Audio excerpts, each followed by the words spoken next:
Students, आज हम लोग शुरू करेंगे चैप्टर 11 जो कि dual nature of radiation and matter है। तो ये हम लोग स्टार्ट करने जा रहे हैं और इसमें क्या क्या पढ़ना है पहले हम लोग इंट्रोडक्टरी बात कर लें। सबसे पहले तो इसमें हम लोग इंट्रोडक्शन समझेंगे कि है क्या ये चैप्टर और क्या क्या इसमें देखने हैं, और इसके बाद हम लोग देखेंगे फोटोन मॉडल ऑफ रेडिएशन, जो कि हम लोग समझते हैं कि रेडिएशन कंसिस्ट ऑफ फोटोन्स। उसके बारे में स्टडी करेंगे, क्या क्या मेन पॉइंट्स हैं उसमें वो देखेंगे। और तब इसमें जो मेन बात देखने हैं पूरे चैप्टर का वो है फोटो इलेक्ट्रिक इफेक्ट। तो फोटो इलेक्ट्रिक इफेक्ट देखने पड़ेंगे और इससे रिलेटेड बड़े सारे ग्राफ्स हैं वो देखने पड़ेंगे। 6-7 ग्राफ्स हैं वो हमें समझने पड़ेंगे। तो फोटो इलेक्ट्रिक इफेक्ट समझो कि 80% ऑफ द चैप्टर है। तो तब हम लोग देखेंगे डी ब्रॉगली वेवलेंथ।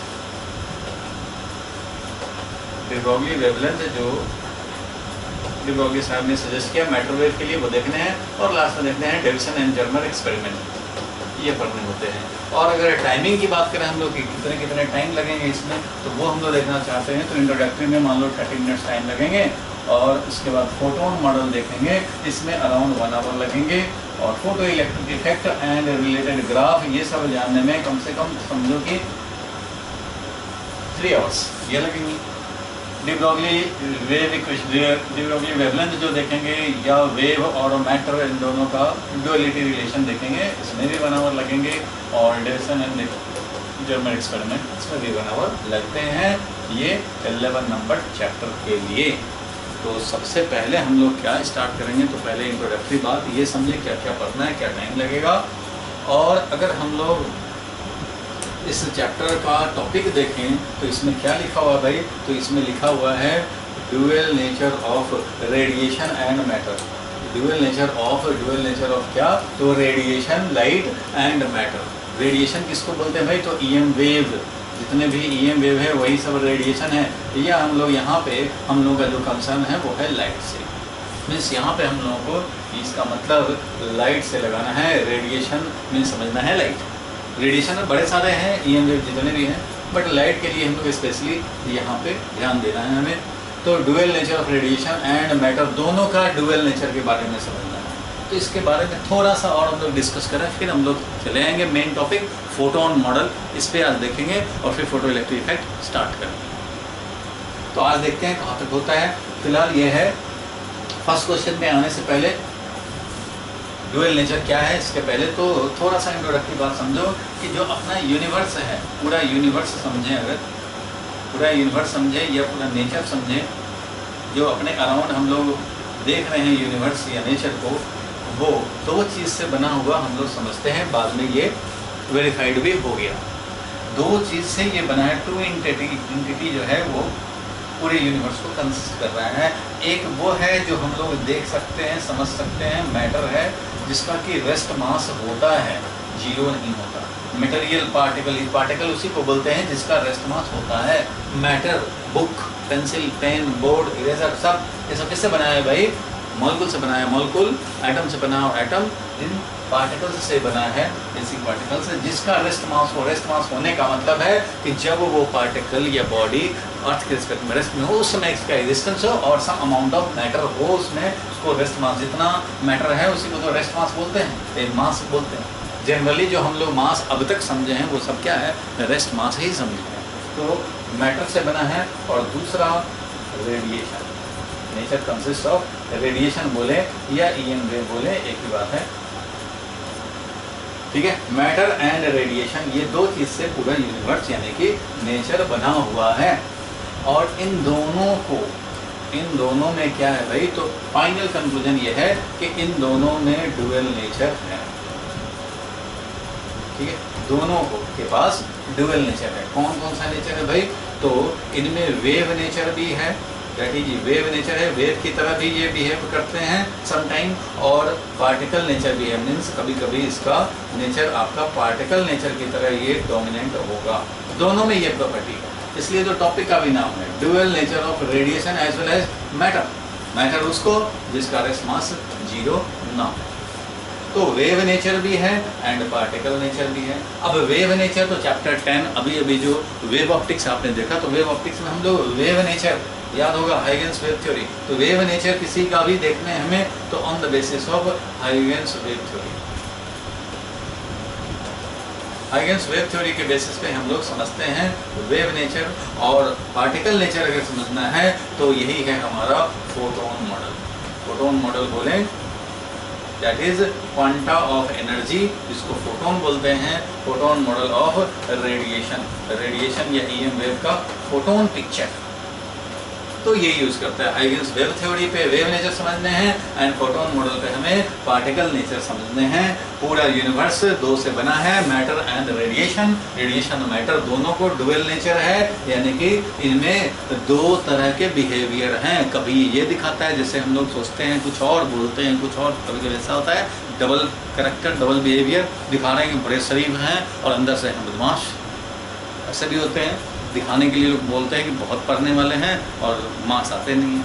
तो डुअल नेचर मतलब दोनों तरह का। अब कौन नेचर कब डोमिनेंट होगा? वेव नेचर, पार्टिकल नेचर, ये कब डोमिनेंट होगा? तो इसके बारे में भी थोड़ा सा डिस्कशन कर लें हम लोग, थोड़ा सा डिस्कशन इसके बारे में देखें। मान लो हमारा चलो दोनों नेचर है, तो इसका मीनिंग क्या हुआ दोनों नेचर का? दोनों नेचर का मीनिंग ये है भाई, मान लो रमेश है या नोबिता है। मान लो ये नोबिता चला, रोड पे निकला और चलता जा रहा है, चलता जा रहा है, चलता जा रहा है। इसको एक फ्रेंड मिला, एक फ्रेंड मिला, ठीक है, इसको मिल गया, सुजुका मिल गई या कोई मिल गया, जियान मिल गया, कोई मिल गया, फ्रेंड। तो इसने कुछ बिहेवियर दिखाया, फ्रेंडली बिहेवियर दिखाया। क्यों भाई? फ्रेंड के साथ ग्रीट किया, विश किया, फ्रूटी भी पिलाया, गोलगप्पे भी खाए और करते हुए इसको विदा कर दिया भाई चलो। तो यहाँ पे जो बिहेवियर दिखा नोबिता का, वो इस तरह का बिहेवियर दिखा रहा है कि उसने उसको कुछ गिफ्ट भी दिया, जूस भी पिलाया, बातें भी की। तो ये सब बिहेवियर नोबिता के फ्रेंडली बिहेवियर, फ्रेंड की तरह जब उसका होता है, जब बड़ा नॉर्मल सा रहता है, पोलाइट होता है, उस टाइम तो उसका बिहेवियर जो दिखा वो उसके उस बिहेवियर पे ही एक्सप्लेन्ड होगा। जो यहाँ पे उसने एग्जिबिट किए, जो दिखाए लोगों को, वो इसका फ्रेंडली बिहेवियर था। अब बाद में यही आगे बढ़ता गया, आगे बढ़ता गया, आगे बढ़ता गया, तो इसको मिला सुरेश, जिससे इसकी कई बार लड़ाई हुई है। ये जियान मिल गया, मतलब लड़ाई भी, इन्हें में मिल गया, कोई दुश्मन मिल गया। दुश्मन मिल गया तो इसने अपने आँख चढ़ा लिए, ठीक है, मसल्स दिखाने लग गए और उसने भी कुछ बोला, इसने भी गाली दे दिया, उसने भी कुछ बोला, इसने मारपीट करना शुरू कर दिया। तो यहाँ पे जो ये बिहेवियर नोबिता ने दिखाया, तो उसका फ्रेंड बोला कि नहीं ऐसा कोई बिहेवियर तो करता नहीं है। अरे भाई तो तुम्हें क्या पता, तुमने तो इसका फ्रेंडली बिहेवियर ही देखा है। दुश्मन से पूछो, इसका दुश्मन ही जब किसी से होता है तो कौन सा बिहेवियर होता है। मीन्स नोबिता अपने अंदर दोनों तरह का रखा है। अब इसका इंटरेक्शन कैसा से हुआ, कैसे सराउंडिंग से इंटरेक्शन हुआ? अगर फ्रेंडली एटमॉस्फेयर मिला इससे, तो इसका फ्रेंड वाला नेचर डोमिनेट हो गया और उसका जो भी फिनोमेना, जो भी इसने दिखाया वहाँ पे, that can B explain on the basis of his friendly behaviour. और बाद में पता लगा कि अरे निमी के सामने तो इसने वो पिस्टल निकाल लिया था और कोर्ट में बहस हो गई कि अच्छा पिस्टल निकाला था। तो ये तो बोला नहीं नहीं ऐसा तो हो नहीं सकता, वो तो ऐसा होता नहीं है।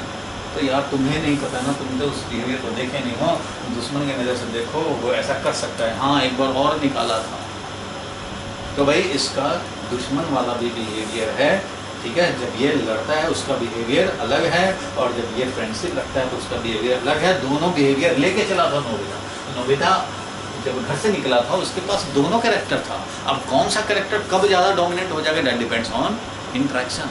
कैसे किसके साथ इंटरेक्शन हो रहा है, जिसके साथ में जैसा इंटरेक्शन हो उस हिसाब से उसका वो बिहेवियर ज़्यादा डोमिनेट हो जाएगा और उस तरह का फिनोमेना दिखा देगा। तो डुअल नेचर इसका हुआ। सिमिलरली मान लो ये तो नोबिता की बात हुई, सिमिलरली मैं बात कर रहा हूँ कि लाइट, जो हम लोगों का लाइट बोलें या रेडिएशन बोलें, ये हम लोगों का अभी कंसर्न है। तो रेडिएशन भी या लाइट भी चल रहा है, मस्त चलता जा रहा है, चलता जा रहा है, एनर्जी प्रोपेगेट करता जा रहा है। इसको रास्ते में मिल गया, मान लो डबल स्लिट मिल गया और इधर स्क्रीन टाइप मिल गया। तो ये क्या करेगा भाई, S1 है S2 है, इंटरफेरेंस पैटर्न बना देगा। ये YDAC से जैसे बनता था, ब्राइट और डार्क फ्रेंज दिखा दिया, ये इंटरफेरेंस पैटर्न हो गया। अब ये इंटरफेरेंस फिनोमेना को एक्सप्लेन करना है तो इसका कौन सा बिहेवियर, तो इसका वेव बिहेवियर से ही हम लोग, इसके वेव नेचर से ही हम लोग एक्सप्लेन कर पाएंगे।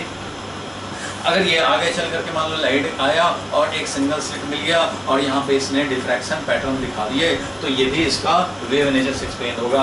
आगे चला मान लो, और आगे चला तो ये मान लो हमने एक पोलराइड से इसको पास करा दिया, पास एक्सिस ऐसा है और ये क्या हो गया, तो पोलराइजेशन हो गया।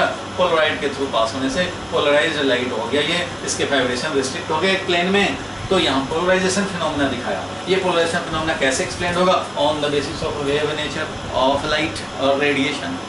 तो यहाँ पे क्या है, ये तीन फिनोमेना कौन कौन सा, इंटरफेरेंस, डिफ्रैक्शन एंड पोलराइजेशन, जो आपको जानने हैं, ये तीनों phenomena on the basis of wave nature he explain हो पाएंगे। क्योंकि इस तरह के जब सराउंडिंग मिलते हैं तो लाइट का वेव नेचर डोमिनेंट होता है और वो वैसा ही फिनोमेना दिखाता है और उसका एक्सप्लेनेशन भी उसी बिहेवियर पे मिलेंगे।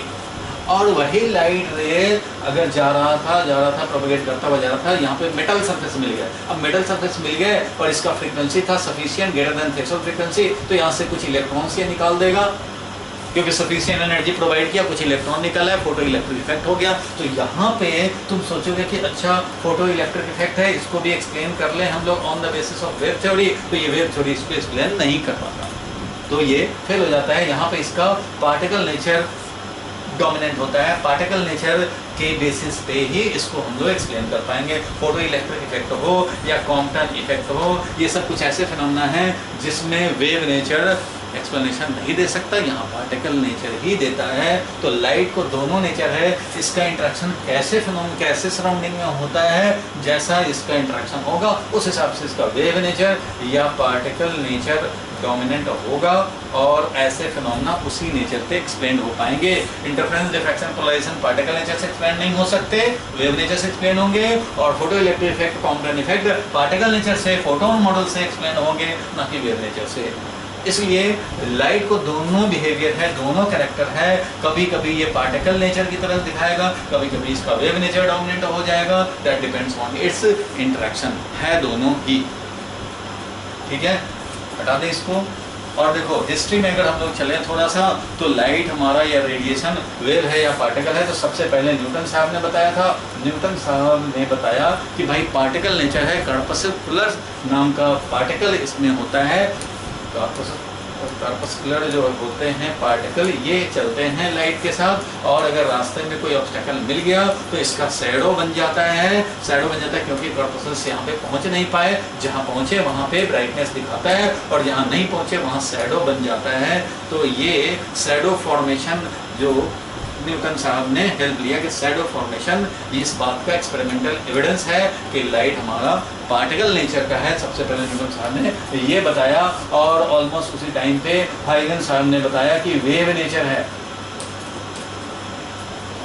हाइगन साहब ने बताया कि ये वेव नेचर है, लेकिन हाइगन्स वेव थ्योरी पे लोगों ने यकीन नहीं किया। न्यूटन साहब ने जो बोलते थे ऑलमोस्ट सही बोलते थे, तो उनकी बात में लोगों ने विश्वास दिखाया और यही चलता रहा। ऑलमोस्ट 100 इयर्स के बाद, और 100 इयर्स के बाद लोगों ने जब ये ऑब्जर्व किया कि इंटरफेरेंस, डिफ्रैक्शन, पोलराइजेशन, ये सब तो भाई न्यूटन के पार्टिकल थ्योरी से एक्सप्लेन नहीं हो पा रहे, तब लोगों को याद आया वेव नेचर जो उसी टाइम पे या उसके भी पहले दिए गए थे कि वेव नेचर होता है भाई। तो फिर लोगों ने इन phenomena, interference, diffraction and polarization को एक्सप्लेन करने के लिए लोगों ने हाइगन्स के वेव थ्योरी को पढ़ना शुरू किया, समझना शुरू किया। क्या उन्होंने बोला था 100 इयर्स के बाद, तो उसको फिर समझा और उसमें क्या हाइगन साहब ने बताया वो समझने के बाद, कॉन्सेप्ट ऑफ वेवफ्रंट और सेकेंडरी वेवलेट समझने के बाद, तब इंटरफेरेंस, डिफ्रैक्शन एंड पोलराइजेशन का एक्सप्लेनेशन करने का कोशिश किया गया और वो सक्सेसफुली एक्सप्लेन्ड हो गया। तो फिर से हमारा वेव नेचर स्टेब्लिश हो गया था after 100 years of corpuscular theory. तो वेव नेचर फिर स्टेब्लिश हो गया, लेकिन ये वेव नेचर स्टेब्लिश होने के बाद फिर से 1905 पे चैप्टर फिर से ओपन हो गया, जब हमारा फोटो इलेक्ट्रिक इफेक्ट एग्जिस्टेंस में जब समझ में आया। फोटो इलेक्ट्रिक इफेक्ट जब हमें पता लगा फोटो इलेक्ट्रिक इफेक्ट हो रहा है, जिसका की एक्सप्लेनेशन अगेन हमारा वेव नेचर नहीं दे पा रहा, तो वेव नेचर नहीं दे पा रहा, तो फिर से लोगों ने पार्टिकल नेचर के बेसिस पे फोटो इलेक्ट्रिक इफेक्ट को एक्सप्लेन करना चाहा और सक्सेसफुली एक्सप्लेन किया। अल्बर्ट आइंस्टीन साहब ने 1905 का जो एक्सप्लेनेशन आया इनका, तब जाके इन्हें नोबेल प्राइज उस टाइम का फिजिक्स के लिए मिला। और इस फिनोमेना के बाद, फोटो इलेक्ट्रिक इफेक्ट फिनोमेना के बाद फिर से ये क्वेश्चन रीओपन हुआ कि लाइट वेव है या पार्टिकल है, क्या है भाई। तो फाइनली कंक्लूजन क्या आया कि light is having dual nature. Light and in general radiation that is all type of electromagnetic wave possess dual character, dual nature. क्योंकि कुछ ऐसे फिनोमेना लाइट एग्जिबिट करता है जो कि वेव नेचर से ही एक्सप्लेन होगा, और कुछ ऐसे फिनोमेना है फोटो इलेक्ट्रिक इफेक्ट और क्वांटम इफेक्ट जो कि सिर्फ पार्टिकल नेचर से ही एक्सप्लेन हो पाएगा।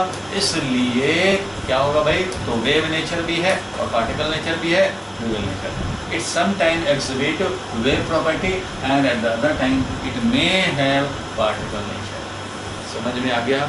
दोनों बिहेवियर लेके मस्त चलता चला जा रहा है नोबिता, या बोलो तो लाइट। अब कैसा होगा इंट्रैक्शन, वैसा दिखाएंगे अपना डोमिनेंसी। वही एक इसका बिहेवियर कैरेक्टर डोमिनेट हो जाएगा और उस फिनोमेना के लिए रिस्पॉन्सिबल होगा वही नेचर, और उसी नेचर पे वो फिनोमेना भी एक्सप्लेन्ड होगा। क्लियर है? तो ये तो हम लोग समझ गए, इसके बैकग्राउंड को भी समझ गए। अब हम लोग चलेंगे सेकंड क्वेश्चन पे, explain photon model that is concept of radiation. ये हम लोगों को समझना पड़ेगा। तो फर्स्ट वाला तो समझ गए, बीच में नोट करना था, आपने नोट भी कर लिया। अब आगे बढ़ते हैं हम लोग नेक्स्ट पे। तो नेक्स्ट देखो क्वेश्चन नंबर 2 है, जो कि एक्सप्लेन क्या, फोटोन मॉडल। तो भाई ये तो देखना पड़ेगा, explain photon model of radiation. तो फोटोन मॉडल देखें, इसमें क्या क्या बात है वो जरा समझा जाए। नंबर 1, रेडिएशन, जो भी रेडिएशन या लाइट हम लोग बोलते हैं, रेडिएशन कंसिस्ट ऑफ, रेडिएशन जो लाइट है कंसिस्ट ऑफ एनर्जी पैकेट्स। हम लोग ये समझते हैं भाई कि एनर्जी का पैकेट्स हैं, कंटिन्यूअस नहीं है, ये एनर्जी पैकेट्स हैं। Radiation consist of energy packets called, और एनर्जी पैकेट्स को क्या बोलते हैं भाई, तो इन्हीं को बोलते हैं फोटोन्स। एंड ईच फोटोन, जितने भी फोटोन्स हैं, each photons have certain energy. कुछ फिक्स्ड एनर्जी होता है, हैव सर्टेन एनर्जी, और वो एनर्जी कितना है भाई, तो वो एनर्जी है E is equal to H nu. अगर हमारा न्यू फ्रीक्वेंसी है तो E is equal to H nu energy है, और न्यू को हम लोग बोलते हैं C बाई लैम्डा भी। क्यों भाई, कि किसी भी वेव के लिए ध्यान दो, किसी भी वेव के लिए क्या होता था भाई, तो किसी भी वेव के लिए होता था energy is equal to H nu. किसी फोटोन के लिए लिखते हो, और वेव के लिए लिखते हो V is equal to nu lambda. अगर लाइट के लिए बोले तो speed is C is equal to nu lambda. इसलिए हम लोग फ्रीक्वेंसी को लिख सकते हैं C डिवाइडेड बाई लैम्डा, ऐसा लिख सकते हैं, frequency is C upon lambda. तो फ्रीक्वेंसी को लिखा हमने C अपॉन लैम्डा, समझो। So energy of each photon, energy of each photon is equal to SC by lambda भी है और एच न्यू भी है। दोनों में से कोई भी हम लोग समझ सकते हैं, दोनों के फॉर्म में हम लोग समझते हैं। ठीक है, तो फर्स्ट बात तो ये हो गया कि जो रेडिएशन है वो radiation consist of energy packets. ये एनर्जी पैकेट्स हैं, और एनर्जी पैकेट्स में हमारा सर्टेन एनर्जी कन्फाइंड है। अगर ये न्यू रेडिएशन, न्यू फ्रीक्वेंसी है इस रेडिएशन का, लाइट जो हमारे पहुंच रहे हैं उसका हमारा न्यू फ्रीक्वेंसी है, तो ईच फोटोन इज हैविंग कितना एनर्जी, तो एच न्यू एनर्जी है या SC बाई लैम्डा है। अगर लैम्डा यहाँ पे वेवलेंथ ऑफ द रेडिएशन हो तो SC बाई लैम्डा भी लिख सकते हैं। एच न्यू हमारा एनर्जी है, मीन्स रेडिएशन में जो एनर्जी प्रोपगेट कर रहा है that is not continuously distributed, वो कंटिन्यूअसली डिस्ट्रीब्यूटेड नहीं है। तो किस तरह का डिस्ट्रीब्यूशन है भाई, तो ये डिस्ट्रीब्यूटेड है एनर्जी पैकेट्स के फॉर्म में।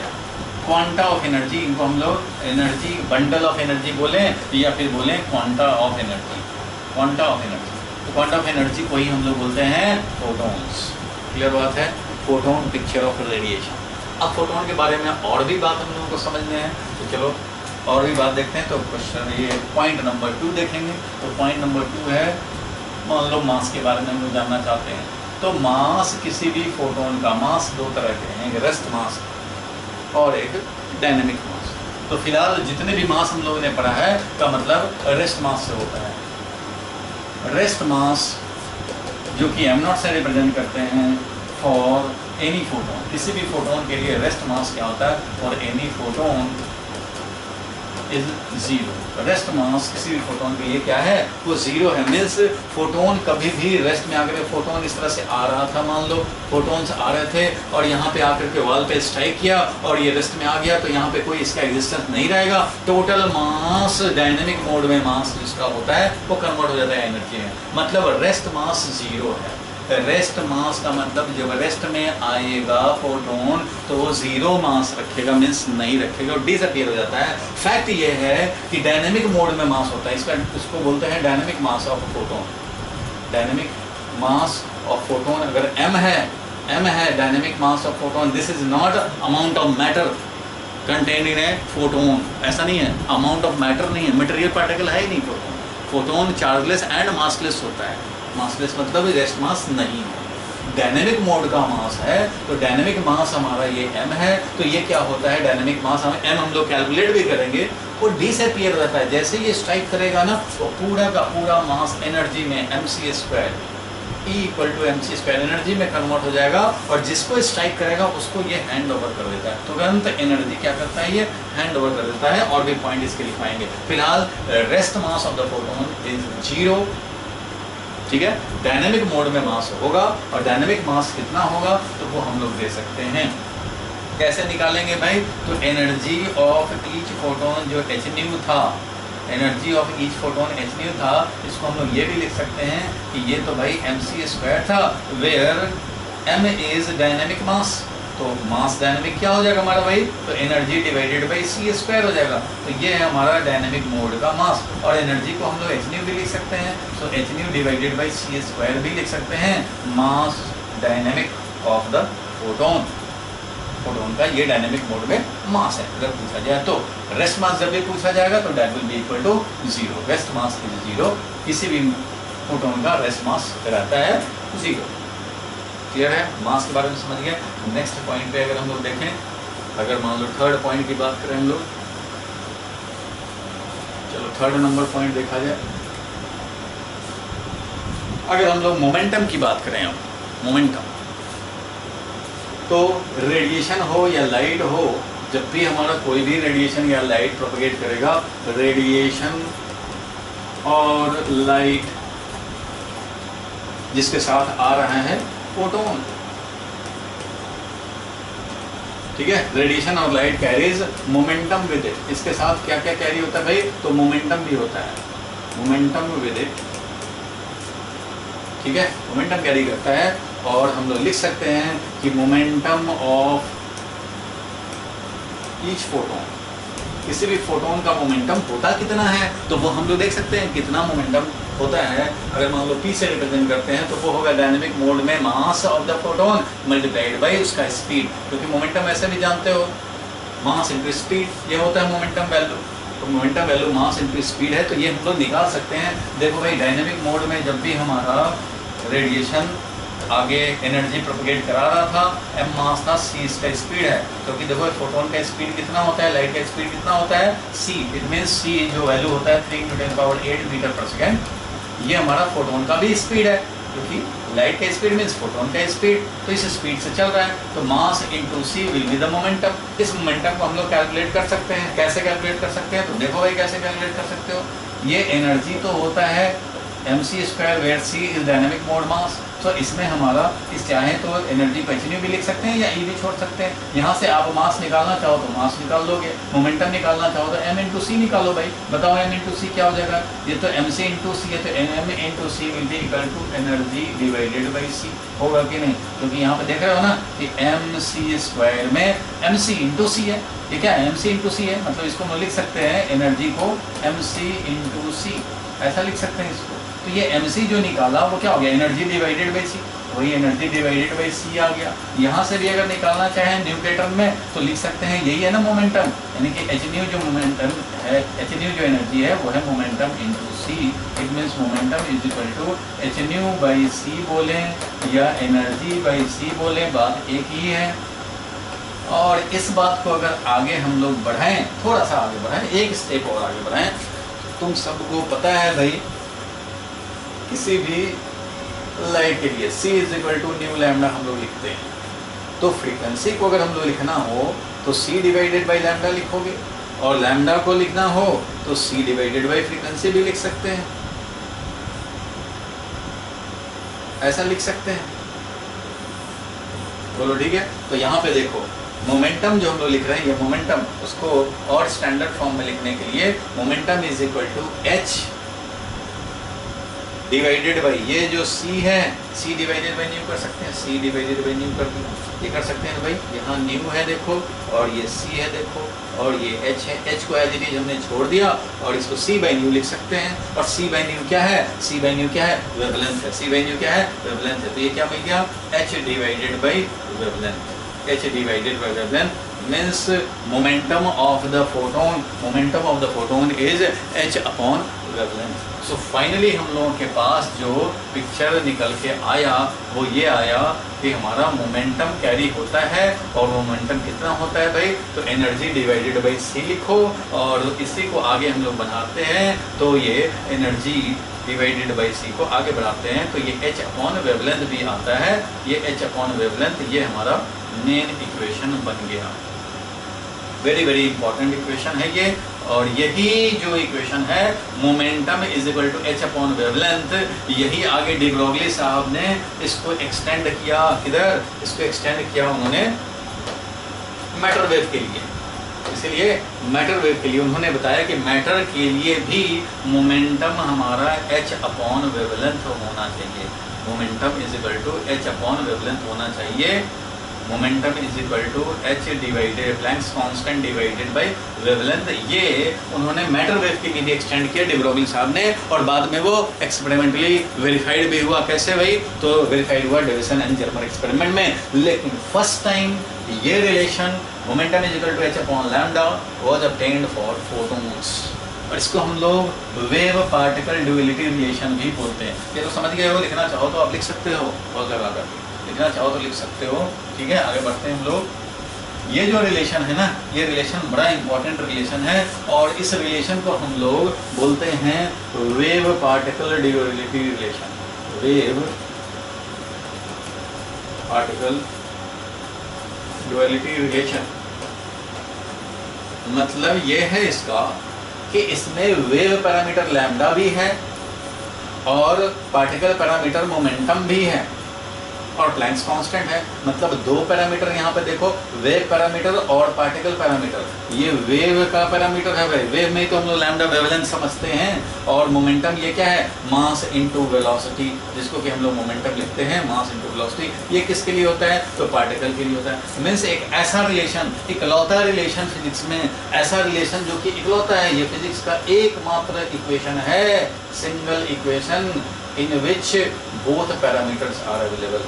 मतलब both parameter, both type of parameter हैं, इसमें वेव नेचर वाला वेवलेंथ भी है और पार्टिकल नेचर वाला मोमेंटम भी है, दोनों। इसलिए इसका नाम है वेव पार्टिकल ड्यूअलिटी रिलेशन, अपने आप में एक तरह का अकेला इक्वेशन। ठीक है, तो मोमेंटम कितना कैरी करता है फोटोन, वो हम लोग समझ गए। अब आगे बढ़ते हैं हम लोग, नेक्स्ट पॉइंट पे चलें।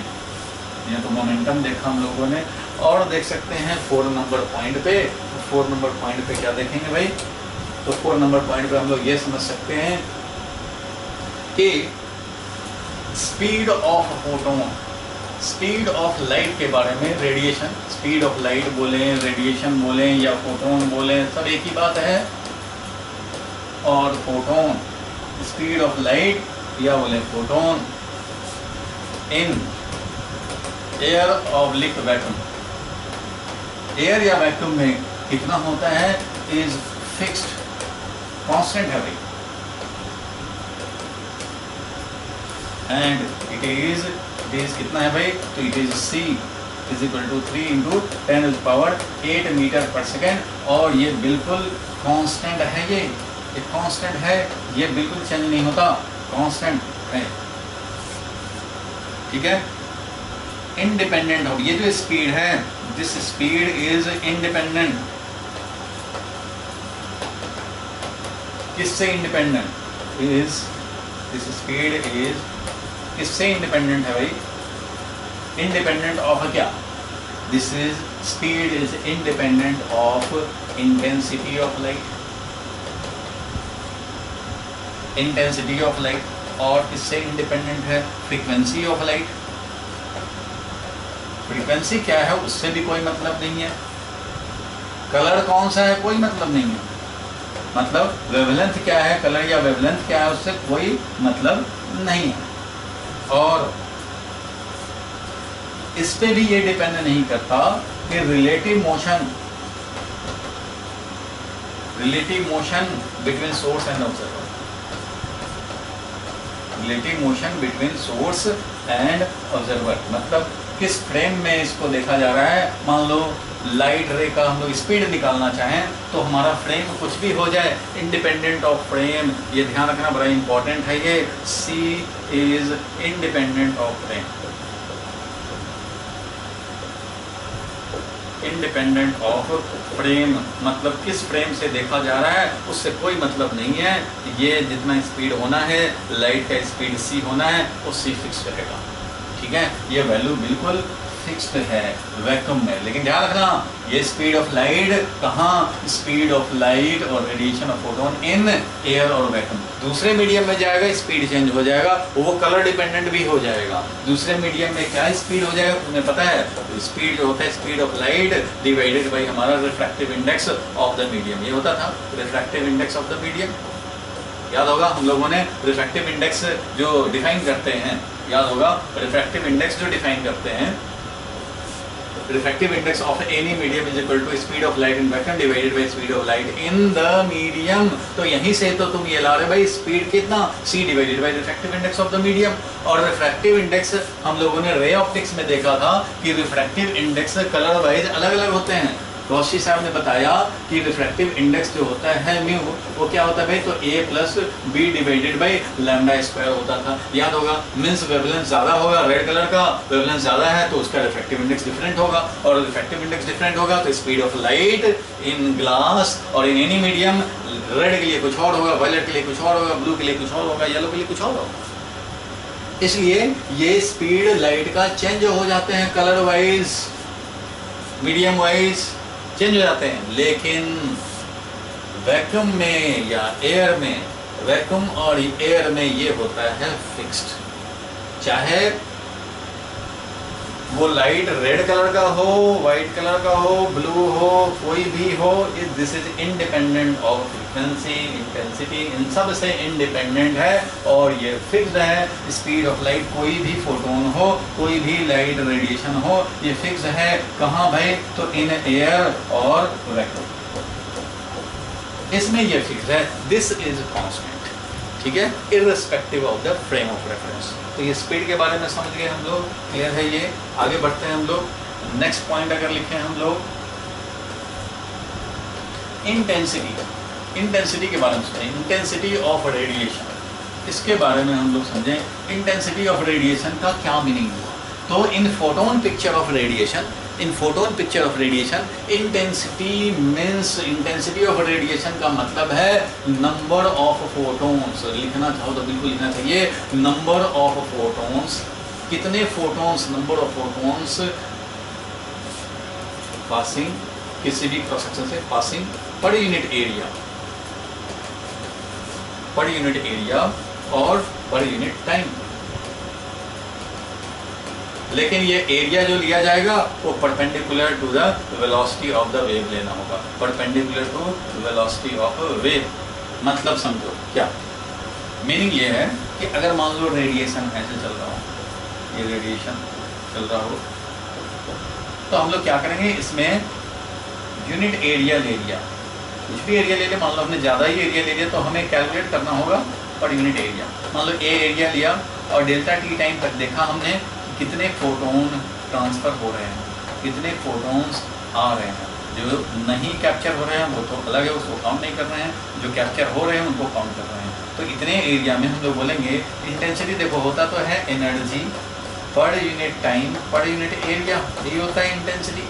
तो भाई कितना एनर्जी ट्रांसफ़र होगा किसी क्रॉस सेक्शन से, ए अगर क्रॉस सेक्शन है ये, तो कितना एनर्जी ट्रांसफ़र होगा, मान लो n फोटोन्स क्रॉस कर रहे हैं इसको, n फोटोन्स क्रॉस कर रहे हैं, तो n फोटोन और एक फोटोन में एनर्जी h न्यू है, n फोटोन क्रॉस कर रहे हैं डेल्टा t टाइम में a area.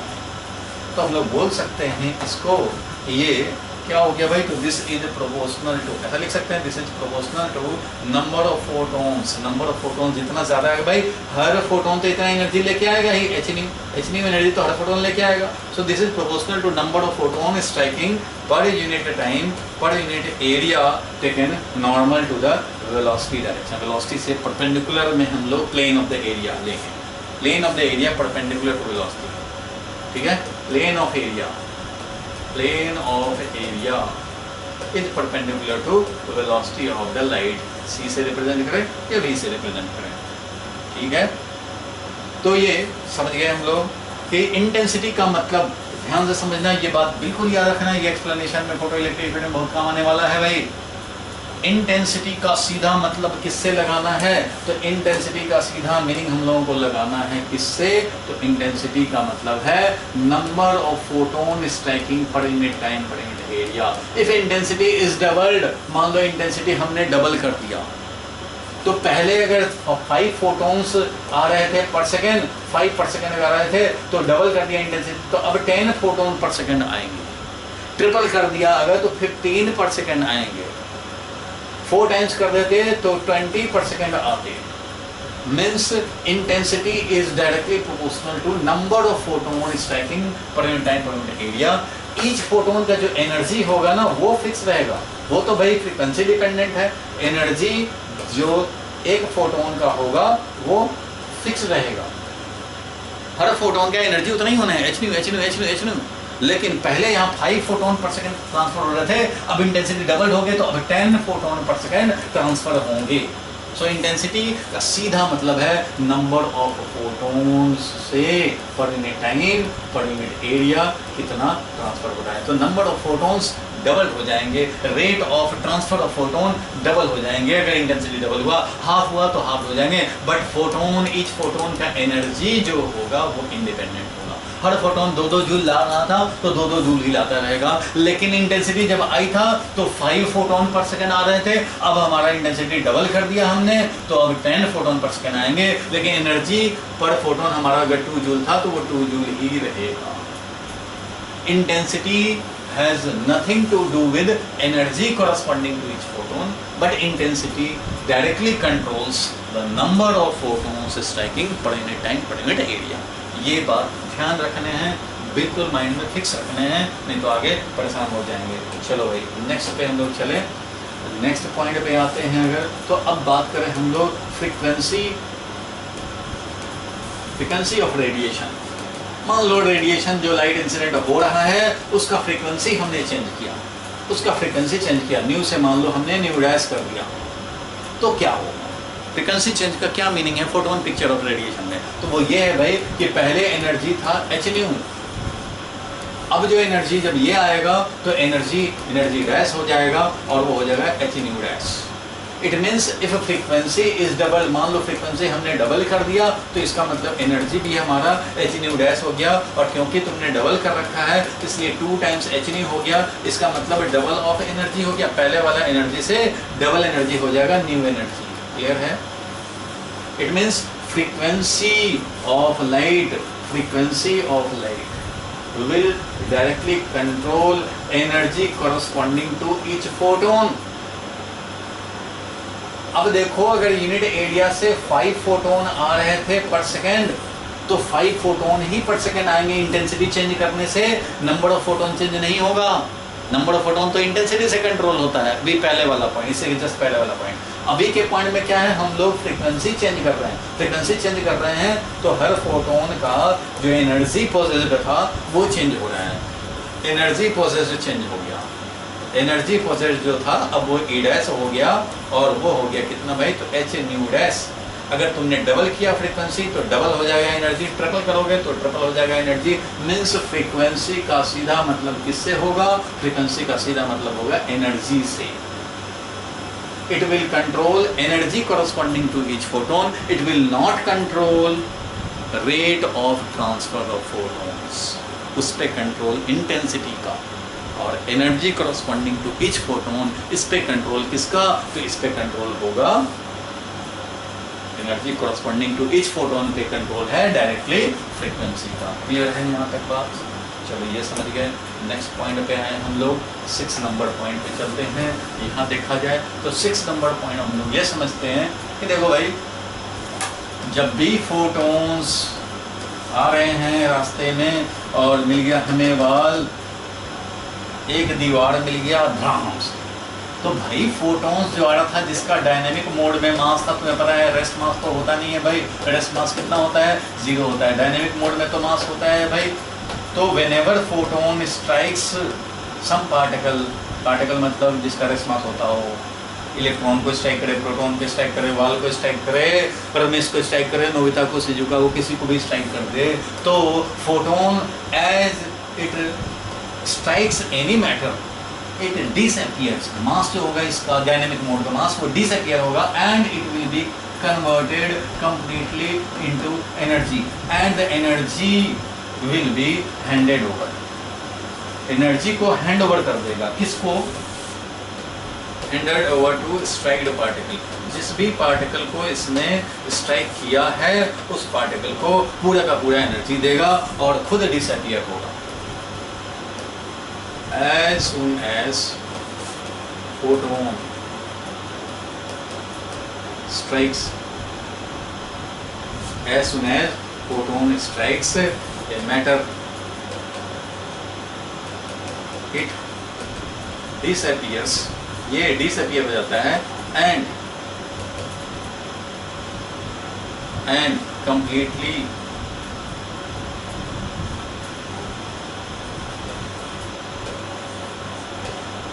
converts itself into energy, completely convert itself into energy, and the energy, और जो ये एनर्जी है, and the energy is handed over, and the energy is handed over, and the energy is handed over to the striked particle. ठीक है? As soon as photon strikes a matter or material particle, it disappears. It disappears and completely converts itself into energy, and the energy is handed over to the striked particle immediately. कैसे? Immediately means there is no time delay. Time delay बिल्कुल नहीं है। Time delay tending to 0, time बिल्कुल delay नहीं होता। Immediately transfers. As soon as any photon strikes a material particle, it disappears and completely converted into energy, and the energy is handed over to the striked particle immediately without any delay. समझ गए? There is no time difference. ठीक है? Dynamic mode का मास है ये, और dynamic mode में मास कितना होता है भाई? तो तुमने अभी देखा था, energy upon C, that is H nu upon C, H nu energy upon C, ये होता है। तो हम लोगों ने देखा ही डायनेमिक मोड में मास हमारा ई अपॉन सी स्क्वायर, एच न्यू अपॉन सी स्क्वायर, और ये मास है। मास तो यही था, E equal to m c square, E equal to m c square, तो ये था।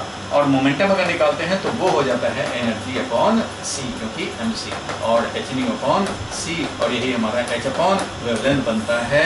ये सब रिलेशन बिल्कुल याद रखने हैं, फिट रखने हैं, तभी फोटोन पिक्चर में हम लोग अच्छे से एक्सप्लेन कर पाएंगे। इंटेंसिटी का direct relation number of photon से, फ्रीक्वेंसी का direct relation energy corresponding to each photon से। रेस्ट मास नहीं होता, चार्जलेस है, मासलेस है। चार्जलेस भी ये पॉइंट है, मीन्स कोई भी चार्ज नहीं होता, ये भी ध्यान रखने हैं। There is no charge on photon. तो यहाँ पे हम लोग चाहें तो उसका पॉइंट बना सकते हैं, since photons are chargeless, that is net charge, जो इस पे चार्ज ही नहीं है। लेकिन नेट चार्ज 0 होना न्यूट्रल पार्टिकल वो अलग होता है कि नेट चार्ज 0 है, पेन पे नेट चार्ज 0 है, मतलब जितने पॉजिटिव उतने नेगेटिव है। लेकिन यहाँ पे चार्ज ही नहीं है, chargeless. Since photons are chargeless and massless. Massless का मतलब ये रेस्ट मास, हेंस हीट मतलब फोटोन, फोटोन मीन्स लाइट। अगर ये है नहीं चार्ज और mass, it can not interact. इससे भाई इंटरेक्ट का मतलब समझे, इंटरेक्ट मतलब एक्सर्ट्स फोर्स, एक दूसरे पे फोर्स एक्सर्ट करना। Hence it can not interact with any other mass. Mass मतलब यहाँ पे मैटर, किसी भी दूसरे मास या मैटर के साथ इंटरेक्ट नहीं कर सकता। और चार्ज से भी ये इंटरेक्ट नहीं कर सकता। ना तो ये किसी दूसरे मास से इंटरेक्ट कर सकता। देखो एक फोटोन है, अगर ये मान लो, समझे इस बात को, ये अगर फोटोन है, ठीक है, दूसरा यहाँ पे ये मास है, मान लो अर्थ है, मास ऑफ अर्थ बहुत बड़ा है, मास ऑफ अर्थ, ये इस पे ग्रेविटेशनल फोर्स नहीं लगाएगा। अगर मान लो एक क्रिकेट बॉल होता, क्रिकेट बॉल को ऐसे हम लोग कर देते थ्रो, जिसका कि m0 होता है, इसका तो m0 नहीं होता भाई, फोटोन है, फोटोन का तो m0 नहीं होता। फोटोन के केस में m0 यानी रेस्ट मास नहीं होता, बट यहाँ पे रेस्ट मास है, ये क्रिकेट बॉल है। अगर इस बॉल को हम लोग प्रोजेक्ट करते हैं इस तरह से, हॉरिजॉन्टल टावर पे चढ़ गए और प्रोजेक्ट कर दिए अर्थ पे, तो ये क्या होता है, प्रोजेक्टाइल मोशन करता हुआ ये आ जाता है ग्राउंड पे वापस। क्यों भाई, इस पे mg फोर्स लगा।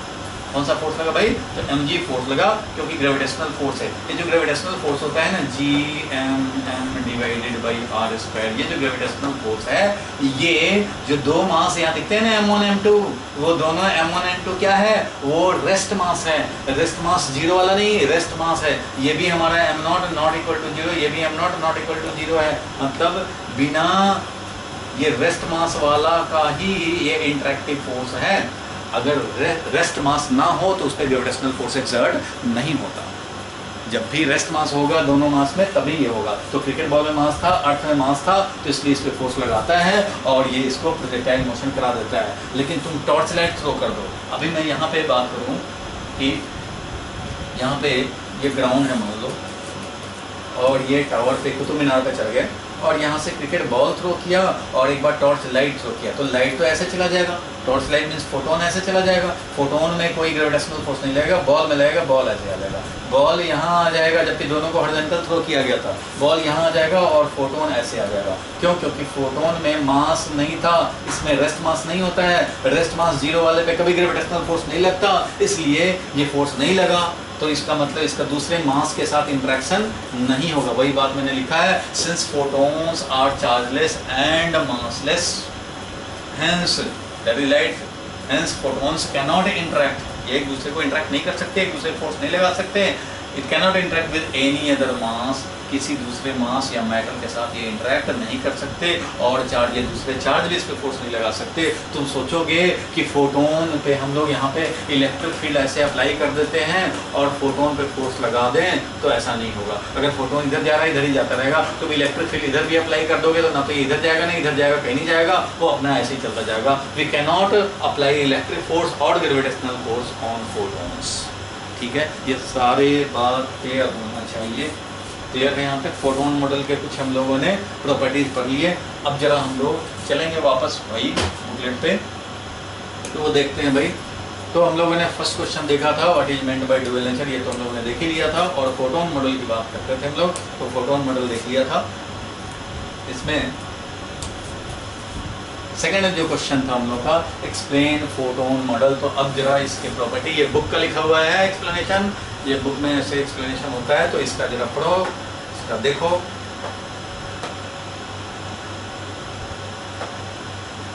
देखो एक्सप्लेन फोटोन मॉडल, तो इन इंटरेक्शन विद मैटर। अब ध्यान दो, मैंने फोटोन मॉडल के सारे पॉइंट्स समझा दिए। अब हम लोग ये बुक का थोड़ा सा लैंग्वेज देख लेते हैं, क्या क्या बुक में लिखा जाता है। हो सकता है कुछ छूटा हो तो वो भी कैप्चर हो जाएंगे। In interaction with matter radiation behaves as if it is made of particles called photons. इनको हम लोग क्या बोले, फोटोन बोले। Each photon travel in vacuum और एयर, वैक्यूम और एयर में with a constant speed c and the speed of light having the value 3 × 10⁸ meter per second, and this speed does not depend on frequency or energy or momentum of photon or on the relative motion between source and observer source कौन किधर कैसे जा रहा है, साथ एक ही direction में जा रहा है तो कम स्पीड लगेगा, अपोजिट में जाए तो ज़्यादा स्पीड लगेगा। ऐसा बात लाइट के केस में, वैक्यूम में नहीं होता। ठीक है, ऐसा नहीं होता, इंडिपेंडेंट ऑफ इंटेंसिटी, फ्रीक्वेंसी और relative motion between source and observer. Clear है यहाँ तक बात? ये तो बिल्कुल क्लियर है। चलो, each photon having a frequency nu has the energy H nu, energy H nu होता है, and momentum H nu upon C, energy upon C, और एच अपॉन लैम्डा, ये वाला H upon lambda. The momentum where lambda is the wavelength, charge and rest mass of the photon is zero, but dynamic mass is given by energy upon C square, या H nu upon सी square हम लोगों ने देखा था। और इन सब के बीच में क्या है, E is equal to m c square, इसके बेसिस पे। क्लियर है यहाँ तक? चलो ये क्लियर है। तो और हम लोग देखें ये लो वाला ले लेते हैं, ठीक है, ये समझ गया। और ये भी जरा देखो, all photons of light of a particular frequency, किसी पर्टिकुलर फ्रीक्वेंसी के जितने भी फोटोन्स हैं, हैव द सेम एनर्जी, उनके एनर्जी क्या होंगे, सेम होंगे। और वो कितना होगा, एच नहीं होगा, सबको पता है। Same energy, same momentum, irrespective of the intensity. Intensity कुछ भी हो, एक फोटोन का कितना एनर्जी होगा वो डिपेंड करता है फ्रीक्वेंसी पे। एक का मोमेंटम, एक फोटोन का मोमेंटम कितना होगा तो वो डिपेंड करता है कितना भाई, तो वो डिपेंड करता है इसके वेवलेंथ पे, कितना वेवलेंथ है या फ्रीक्वेंसी है। और ये इस बात पर नहीं डिपेंड करता कि कितना इंटेंसिटी, क्योंकि इंटेंसिटी से नंबर ऑफ फोटोन बढ़ते हैं ना, हर फोटोन में कितना एनर्जी रहना है, कितना मोमेंटम, वो तो फ्रीक्वेंसी से और वेवलेंथ से डिसाइडेड होता है, irrespective of the intensity of light. And the intensity of light indicates the number of photons striking per unit area of A given surface पर सेकंड। ये फोटोन पिक्चर के मेन पॉइंट्स, और इससे ज़्यादा हम लोगों ने कुछ पॉइंट्स कर लिए हैं, कुछ छूटा तो नहीं था, बिल्कुल नहीं छूटा था। आगे बढ़ते हैं हम लोग, नेक्स्ट पॉइंट पे चलते हैं। ये तो फोटोन पिक्चर हो गया, नेक्स्ट पॉइंट पे चले।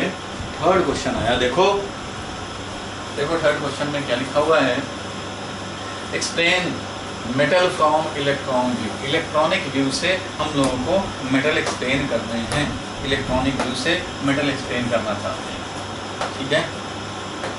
इलेक्ट्रॉनिक व्यू से हम लोग मेटल एक्सप्लेन करना चाह रहे हैं। तो देखो भाई, कोई भी मेटल हो, मान लो ये है मेटल सरफेस, पता है हम सबको इलेक्ट्रॉन्स इसमें फ्रीली मूव करते रहते हैं थ्रू आउट द मेटल। ये फ्री है, ये कहीं भी बाउंड नहीं है, किसी भी एटम से बाउंड नहीं है, ये थ्रू आउट द क्रिस्टल ये फ्रीली मूव कर सकते हैं। मेटल का तो ये बिहेवियर है। और इन इलेक्ट्रॉन्स को जो कि फ्रीली मूव कर रहे हैं, इनका कोई किसी एटम के साथ बाउंडेशन नहीं है कि तुम एटम मेरा छोड़ के नहीं जाओगे, नहीं। अरे इलेक्ट्रॉन्स यहाँ पे, कुछ इलेक्ट्रॉन्स जो फ्री हैं वो मूव करते रहते हैं रैंडमली, एक एटम पे ये फिक्स नहीं रहते। हाँ, ये ज़रूर है कि इसको इसी क्रिस्टल में रहने हैं, इसी मेटल में रहने हैं। अगर मेटल से बाहर निकलना चाहता है इलेक्ट्रॉन तो उसको मिनिमम एनर्जी चाहिए, और वो मिनिमम एनर्जी होता है वर्क फंक्शन, सबको पता है। Work function is the minimum amount of energy required by the electron to eject from the metal surface. इस मेटल का ओवरऑल अट्रैक्शन ओवरकम करने के लिए, जैसे ये बाहर जाना चाहेगा, अंदर में तो भाई रैंडमली मूव करो, इधर उधर जाओ, कोई बाउंडेशन नहीं, लेकिन जैसे ही इससे बाहर जाना चाहेगा ये ओवरऑल मेटल इसको अट्रैक्ट करेगा, और वो अट्रैक्शन को ओवरकम करने के लिए इट नीड्स सम एनर्जी, और वो मिनिमम एनर्जी रिक्वायर्ड को क्या बोलते हैं, वर्क फंक्शन बोलते हैं। ये सब लोग पहले से थोड़े थोड़े जानते हो, केमिस्ट्री में भी पढ़े हो।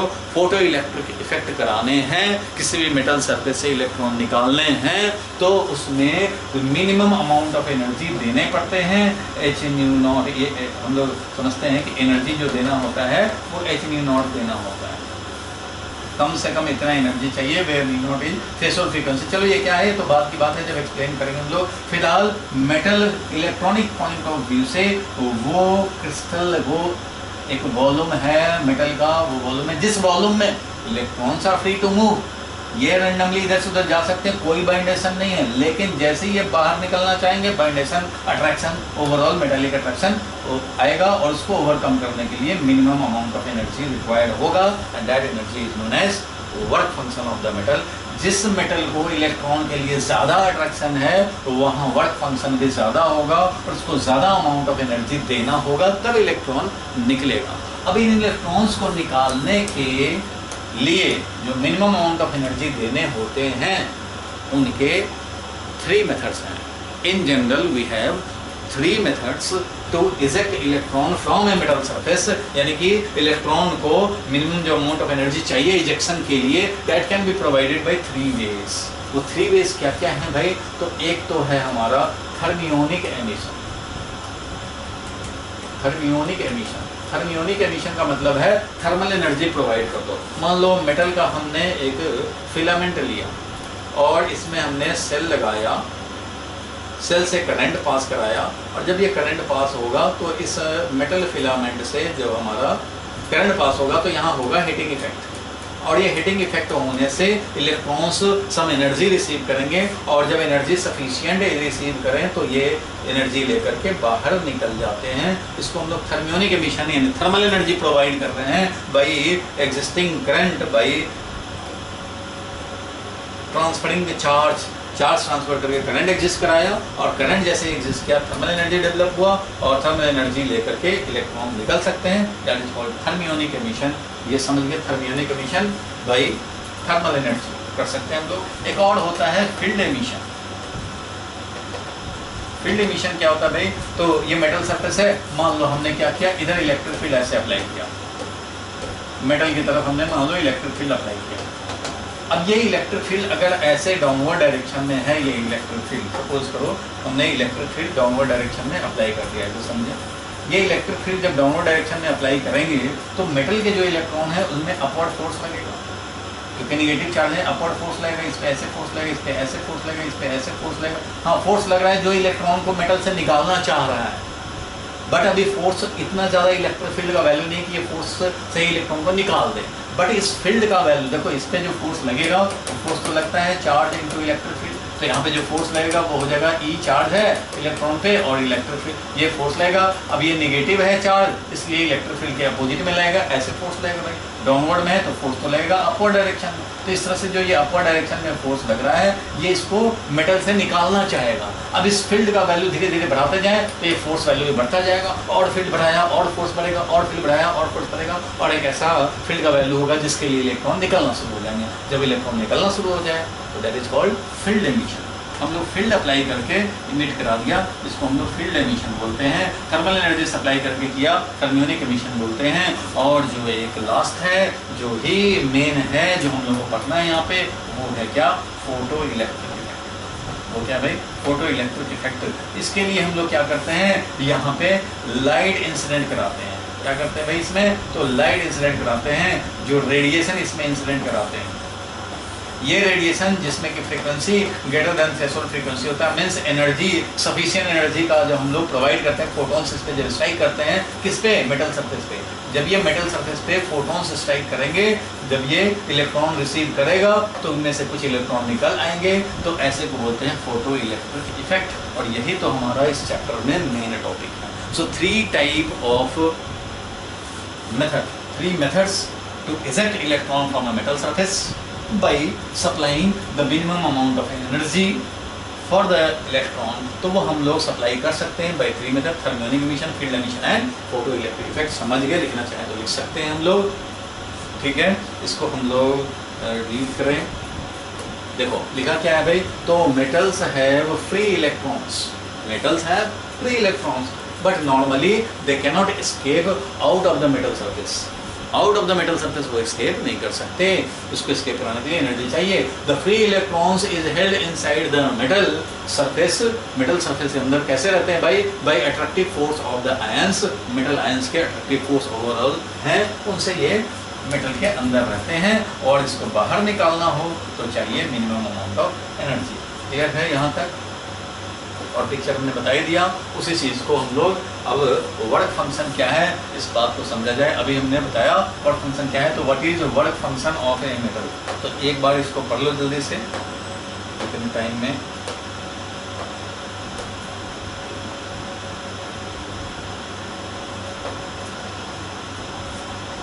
वर्क फंक्शन क्या है भाई? वर्क फंक्शन मेटल का क्या होता है? तो अभी बताया हमने, certain minimum amount of energy is required by the electron in the metal to eject it, to remove it from the metal surface, and that minimum energy required is known as work function of the metal। देखो इसमें कैसे लिखेंगे, तो लिखने का language school में book का language है, ये ज़्यादा अच्छा है आपके लिए। समझ तो गए हो। Certain minimum amount of energy is required to be given to an electron to pull it out of the metal surface. To pull it out of the metal surface certain energy देना पड़ेगा। This is called the work function. Phi से represent करते हैं, phi not से represent करते हैं, या W से रिप्रेजेंट करते हैं, ऐसा भी कोई भी रिप्रेजेंट करो। इसको हम लोगों ने बोला कि work function of the metal है, जिसके लिए इलेक्ट्रॉन का अट्रैक्शन जिस मेटल में ज़्यादा होगा उसका वर्क फंक्शन ज़्यादा होगा। किसी का वर्क फंक्शन कम है तो उसका मीनिंग क्या है कि उसमें कम ही एनर्जी दोगे तो इलेक्ट्रॉन निकल जाएगा, मीन्स उसमें इलेक्ट्रॉन के लिए अट्रैक्शन कम। ठीक है, फाई नॉट से रिप्रेजेंट करें, फाई से रिप्रेजेंट करें of the metal. And work function of platinum is, सबसे ज़्यादा प्लैटिनम का होता है 5.65 electron volt, and that of the caesium is the lowest 2.14 electron volt. Caesium के लिए वो लोवेस्ट है। क्लियर है यहाँ तक? चलो भाई बिल्कुल क्लियर है। तो वर्क फंक्शन हम लोगों ने समझ गया, पहले से भी जानते थे, वर्क फंक्शन की कोई बात नहीं है। अब नेक्स्ट में हम लोग देखें, नेक्स्ट क्वेश्चन क्या है, देखो, how can we eject electron by different methods. तो ये भी हमने अभी डिस्कस किया भाई, कैसे हम लोग इजेक्ट करा सकते हैं इलेक्ट्रॉन्स को, कैसे हम लोग इजेक्ट करा सकते हैं, तो वो हम लोगों को देखने हैं कैसे कैसे करा सकते हैं। तो the energy equal to work function can be supplied to the free electrons in the metal surface by any of the following processes। तीन प्रोसेस में से कोई भी मेथड। फर्स्ट मेथड क्या है? Thermionic emission. मैंने बताया अभी, thermionic emission by suitably heating the sufficient energy can be given. Suitably heating करके sufficient energy can be given to the free electron to enable them to eject from the metal surface, come out from the metal surface. कर सकते हैं field emission. Field emission क्या? By applying a very strong electric field of the order of 10 power 8 volt पर metre. ये order कितना होना चाहिए? 10 power 8 volt पर मीटर, 10 पावर 7 वोल्ट पर मीटर। इतना स्ट्रॉन्ग इलेक्ट्रिक फील्ड अप्लाई करोगे तो हमारा फील्ड एमिशन हो सकता है। ठीक है। और थर्ड था फोटो इलेक्ट्रिक इफेक्ट, वो तो बताया हमने, फोटो इलेक्ट्रिक इफेक्ट। ठीक है, कैसे कैसे इजेक्ट करते हैं वही क्वेश्चन। तो अभी देखा thermionic emission, thermionic emission, field emission, ये 10 पावर 8 वोल्ट पर मीटर, 10 पावर 9 वोल्ट पर मीटर, 10 पावर 7 वोल्ट पर मीटर, इस तरह का इलेक्ट्रिक फील्ड का वैल्यू चाहिए। और photo electric effect when light of suitable frequency illuminates a metal surface then the electrons are emitted, उसको बोला photo electric effect. So our next topic will be photo electric effect. ये समझ गए electronic point of view for the metal surface. और अब हम लोग next page पे चलेंगे जो कि होगा फोटो इलेक्ट्रिक इफेक्ट। ठीक है, फोटो इलेक्ट्रिक इफेक्ट का जितना हो सकता है कुछ तो इंट्रोडक्टरी बात हम लोग समझें। तो फोटो इलेक्ट्रिक इफेक्ट फिनोमेना तो आप समझते हो, अभी देखा भी हम लोगों ने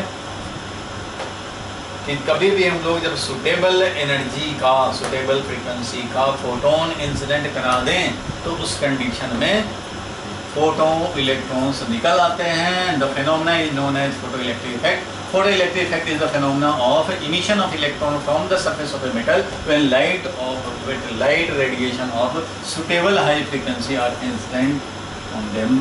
ठीक है, मेटल सरफेस पे सफिशिएंट फ्रीक्वेंसी के लाइट आए और इलेक्ट्रॉन निकल गए तो phenomena is known as photo electric effect. इसमें कोई बिग डील नहीं है।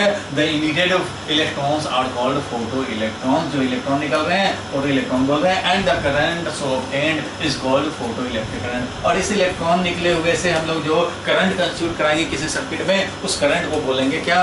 Photo electric current. क्या बोलेंगे उसको? फोटो इलेक्ट्रिक करंट बोलेंगे। इसको हम लोग धीरे धीरे करके समझेंगे क्या है। फिलहाल तो फोटो इलेक्ट्रिक इफेक्ट क्या हुआ फिनोमेना? मेटल सरफेस से इलेक्ट्रॉन का निकलना, और जब ये इलेक्ट्रॉन निकल करके किसी करंट को कंस्टिट्यूट कर दे तो वो current will be known as photo electric current. ठीक है, बट ये क्या होना चाहिए? तो फ्रीक्वेंसी यानी कि एनर्जी जो होना चाहिए वो energy h new greater than work function होना चाहिए, तभी हमारा फोटो इलेक्ट्रिक इफेक्ट हो सकता है, अदरवाइज होने का कोई चांस नहीं बनता। चलो, अब what is threshold frequency? Threshold frequency क्या होता है भाई? तो यही new not threshold frequency minimum frequency है भाई, मिनिमम फ्रीक्वेंसी सच दैट कि जो इसके करस्पॉन्डिंग एनर्जी हो वो हमारा वर्क फंक्शन हो जाए।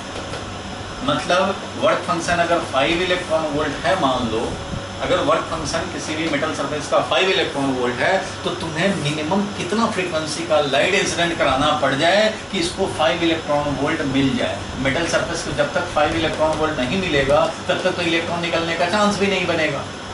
तो अगर हमारा इलेक्ट्रॉन को निकालने का पॉसिबिलिटी बनाने हैं, इलेक्ट्रॉन को इजेक्ट कराने हैं, तो उस कंडीशन में certain minimum amount of frequency होना चाहिए, certain minimum amount of energy होना चाहिए। इट मीन्स फ्रीक्वेंसी जो होना चाहिए वो greater than certain minimum value of frequency होना चाहिए। तो this minimum value of frequency is known as threshold frequency. इसी को बोलते हैं थ्रेशोल्ड फ्रीक्वेंसी। इसको हम लोग थ्रेशोल्ड फ्रीक्वेंसी बोलेंगे। अब देखो डेफिनेशन आपको जो लिखने हैं बुक में, आपको एग्जाम में, वो आपको ऐसे लिखने पड़ेंगे। फॉर ए गिवन मेटल, किसी भी गिवन मेटल के लिए there exist a certain minimum frequency. There exist है किसी मेटल के लिए, there exist a certain minimum frequency. जिस फ्रीक्वेंसी से ज़्यादा के लिए अगर रेडिएशन है तो फोटोइलेक्ट्रिक इफेक्ट होगा, और अगर कम है तो फोटोइलेक्ट्रिक इफेक्ट बिल्कुल नहीं हो सकता। तो there exists certain minimum frequency corresponding to each metal of light radiation below which no photoelectric emission takes place, howsoever large the intensity of incident radiation may be। मतलब हर मेटल सरफेस के लिए एक minimum frequency है जिसके below, जिससे कम अगर frequency incident कराए तो उस मेटल सरफेस से इलेक्ट्रॉन कभी भी नहीं निकलेगा, हाउसएवर लार्ज द इंटेंसिटी में भी। इंटेंसिटी कितना भी लार्ज हो जाए, नंबर ऑफ फोटोन कितना भी आए, लेकिन ईच फोटोन जो एनर्जी ला रहा है वो 4 इलेक्ट्रॉन वोल्ट ला रहा है, जबकि वर्क फंक्शन 5 इलेक्ट्रॉन वोल्ट है, तो कैसे एनर्जी निकल जाएगा? नहीं निकल सकता। इसलिए सर्टेन मिनिमम फ्रीक्वेंसी चाहिए। This minimum frequency of radiation is known as threshold frequency, mu naught, and the value of threshold frequency depends on the nature of the photosensitive metal surface। सबके लिए अलग अलग वैल्यू ऑफ थ्रेशोल्ड फ्रीक्वेंसी होगा। अब बताओ, जिसका work function ज़्यादा हो उसका थ्रेशोल्ड फ्रीक्वेंसी कम होना चाहिए कि ज़्यादा होना चाहिए? किसी मेटल सरफेस के लिए मान लो ये मेटल सरफेस 1 है, मेटल 1, एक मेटल 2 है, इसका वर्क फंक्शन 5.2 है, इसका 5.1 है, और मैं बोलूँ कि 5.1 इज ग्रेटर देन 5.2, तो बताओ फर्स्ट वाले के लिए थ्रेशोल्ड फ्रीक्वेंसी और सेकंड वाले के लिए थ्रेशोल्ड फ्रीक्वेंसी में क्या रिलेशन होगा? जिस मेटल का वर्क फंक्शन लार्ज है, जिस मेटल का वर्क फंक्शन लार्ज है, इसका लार्ज है भाई, मेटल 1 का लार्ज है work function, it means more attraction for electron. ज़्यादा वर्क फंक्शन मतलब ज़्यादा एनर्जी दोगे तब निकलेगा, कम एनर्जी में नहीं निकलेगा। तो ज़्यादा वर्क फंक्शन मीन्स ज़्यादा अमाउंट ऑफ एनर्जी चाहिए, ज़्यादा अमाउंट ऑफ एनर्जी देने के लिए ज़्यादा फ्रीक्वेंसी वाला इंसिडेंट रेडिएशन चाहिए, क्योंकि ज़्यादा फ्रीक्वेंसी तभी ज़्यादा एनर्जी लाएगा फोटोन। इसलिए जिसके वर्क फंक्शन ज़्यादा हैं उसके लिए थ्रेशोल्ड वैल्यू ऑफ फ्रीक्वेंसी भी लार्जर होगा। इसका मतलब new not 1 will be greater than new not 2। ज़्यादा वर्क फंक्शन में ज़्यादा उसका थ्रेशोल्ड फ्रीक्वेंसी भी होगा। Threshold frequency is the minimum value of frequency below which there is no photoelectric effect, however large the intensity, however large the number of photon may be, but each photon is having energy h nu which is less than work function, it means there is no photoelectric effect। कम होगा तो photo electric effect होने का कोई chance ही नहीं बनता। वो minimum frequency जिसके बाद ही, जिससे ज़्यादा हो तभी फोटो इलेक्ट्रिक इफेक्ट होने का चांस बनेगा, जिसके below there is no photo electric effect, तो that minimum frequency is known as threshold frequency. Clear है यहाँ तक? और ये सेंटेंस भी हम लोगों ने समझ गया कि क्या हुआ हमारा, व्हाट इज थ्रेशोल्ड फ्रीक्वेंसी, वो हम लोगों ने देख लिया, बता दिया, कोई परेशानी नहीं है। The minimum frequency of radiation is called threshold frequency. आप लिखना चाहो बिल्कुल लिख लेना चाहिए। नेक्स्ट पेज पे चले हम लोग, नेक्स्ट क्वेश्चन 7 नंबर देख लिया। 8 नंबर क्वेश्चन है experimental facts regarding photo electric effect. Experimental facts regarding photo electric effect, तो इसको हम लोग समझा जाए। ये क्या है? तो ये बड़ा इंपॉर्टेंट है भाई, इसको समझना बहुत बहुत बहुत ज़रूरी है, बहुत ज़रूरी है भाई, बहुत ही ज़्यादा ज़रूरी है। देखो यहाँ पे क्या है, छोटा सा हमने ये सेटअप बना हुआ है, ये वैक्यूम चैम्बर है, ये क्या है, बिल्कुल वैक्यूम चैम्बर है, इसमें वैक्यूम है और यहाँ पे थोड़ा सा हम लोगों ने ट्रांसपेरेंट कोटिंग है, यहाँ पर ट्रांसपेरेंट है ये, जिससे कि सनलाइट यहाँ पहुँच सके। लाइट यहाँ पे इंसिडेंट हो रहा है, ये हमारा कैथोड है, ठीक है। आगे इसका डिटेल हम लोग देखेंगे। ये समझो मेटल कैथोड है, मीन्स मेटल सरफेस है जो कि रिसीव करेगा ये इस लाइट रेडिएशन को, जिसमें frequency greater than threshold frequency है। अब ये रिसीव करके यहाँ से जो फोटो इलेक्ट्रॉन्स निकलेंगे, ये यहाँ पे एक एनोड है जो कि इनको कुछ रिसीव करेगा, और जो इलेक्ट्रॉन यहाँ पहुँचेंगे वो इलेक्ट्रॉन यहाँ से चल करके ऐसे ऐसे ऐसे ऐसे पहुँचेंगे, और इलेक्ट्रॉन समझो कि ये इलेक्ट्रॉन का ऐसे और करंट हमारा ऐसे एग्जिस्ट करेगा। इलेक्ट्रॉन इसमें पहुंचता रहेगा, इलेक्ट्रॉन निकल रहा है यहाँ से, यहाँ कलेक्ट हो रहा है एनोड पे, और इस तरह से ये इलेक्ट्रॉन ऐसे भागता रहेगा और ऐसे पहुंचता रहेगा, यहाँ पहुंचेगा, यहाँ से फिर लाइट इंसिडेंट हुआ, निकला, यहाँ आया, कलेक्ट हुआ, यहाँ पे 5 इलेक्ट्रॉन पर सेकेंड या 10 इलेक्ट्रॉन पर सेकेंड निकल रहे हैं और वो यहाँ कलेक्ट हो रहे हैं, ये ऐसे ऐसे जा रहे हैं। इस करंट को क्या बोलेंगे, जो इस ऐसे इलेक्ट्रॉन जाने से जो ये करंट स्टेब्लिश हुआ, इसी को बोलते हैं फोटो इलेक्ट्रिक करंट। इसको क्या बोलते हैं भाई हम लोग, इसको बोलेंगे फोटो इलेक्ट्रिक करंट।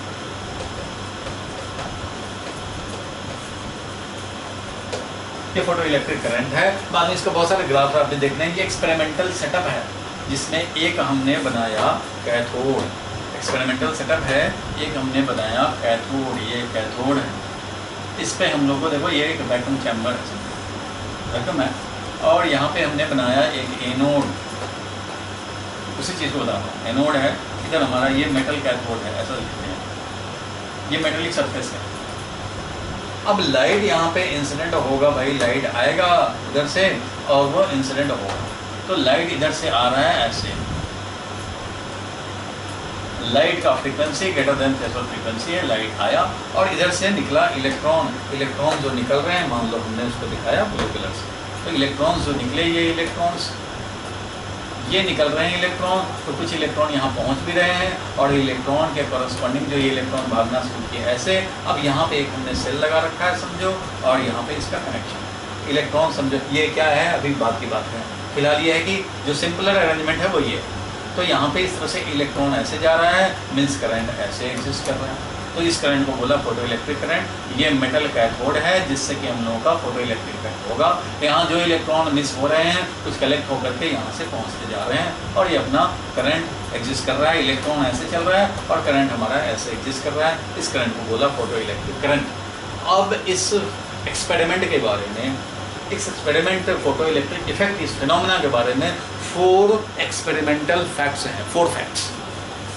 तो क्या है फोटो इलेक्ट्रिक इफेक्ट, ऐसे तो आपने सेंटेंस में 2 सेंटेंस में देख लिया, अब इसके 4 एक्सपेरिमेंटल फैक्ट्स हैं, 4 experimental facts regarding photo electric effect. हम लोग का अब जो स्टेप होगा वो ये होगा कि जो 4 फैक्ट्स थे फोटो इलेक्ट्रिक इफेक्ट के वो क्या हैं और उनको एक्सप्लेन करना, यही तो काम है। एक बार क्या क्या फैक्ट थे, क्या क्या ऑब्जर्व हुए वो पता लग जाए, अब उनकी एक्सप्लेनेशन मिल जाए, वही एक्सप्लेनेशन नहीं मिल पाया तो लोग परेशान रहे, बाद में आइंस्टीन साहब ने उसको एक्सप्लेन कर दिया और वो एक अचीवमेंट बन गया,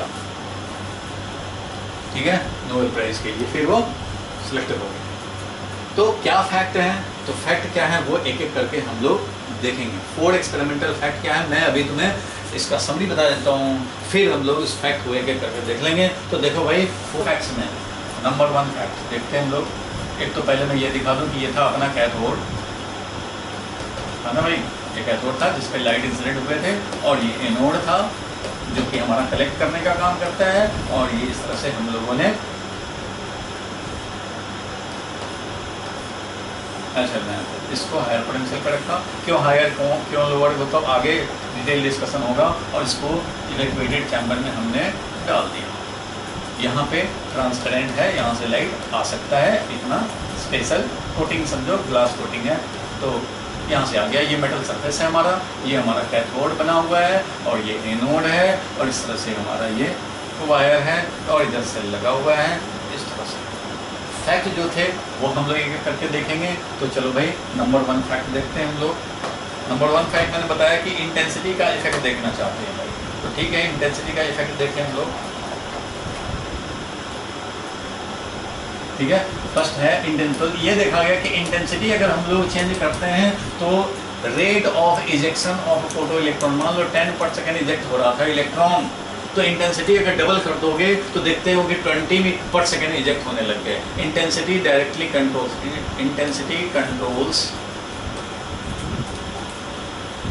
rate of ejection of photo electrons.